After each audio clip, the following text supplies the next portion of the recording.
আল্লাহ সুবহানাহু ওয়া তাআলা মানুষ হত্যার বিচারকে অত্যন্ত গুরুত্বের সাথে কিয়ামতের দিন করবেন। রাসূল করিম সাল্লাল্লাহু আলাইহি ওয়াসাল্লাম ইরশাদ করেছেন যে আল্লাহ সুবহানাহু ওয়া তাআলা কিয়ামতের ময়দানে মানুষের মধ্যকার যে পাওনা দেনা সেগুলোর হিসাব নিকাশ শুরু করার শুরুতে একেবারে প্রথমেই মানুষ হত্যার বিচার দিয়ে তারপর শুরু করবেন।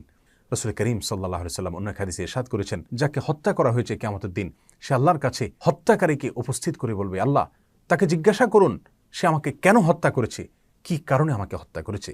আল্লাহ নবী সাল্লাল্লাহু আলাইহি ওয়াসাল্লামের বিভিন্ন হাদিস থেকে, কোরআনের বিভিন্ন আয়াত থেকে পরিষ্কারভাবে বোঝা যায় আল্লাহর সঙ্গে শিরক করার পরে সবচেয়ে বড় অপরাধের তালিকায় উঠে আসে অন্যায়ভাবে কাউকে খুন করার অপরাধটি।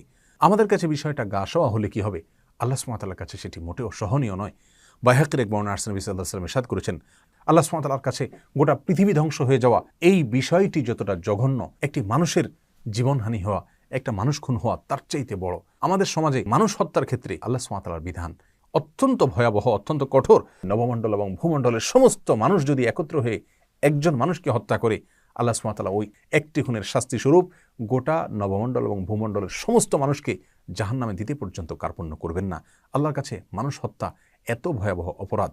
আল্লাহ সুবহানাহু ওয়া তাআলা আমাদের সকলকে শুভবুদ্ধির জন্য উদয় হয় সেই তৌফিক দান করুন। আমাদের সমাজের প্রত্যেকটা মানুষের জীবনের নিরাপত্তা আল্লাহ সুবহানাহু ওয়া তাআলা আমাদেরকে দান করুন। সুবিচার যেন আমরা নিশ্চিত করতে পারি, আল্লাহ তাআলা সেই শক্তি সামর্থ্য আমাদেরকে দান করুন।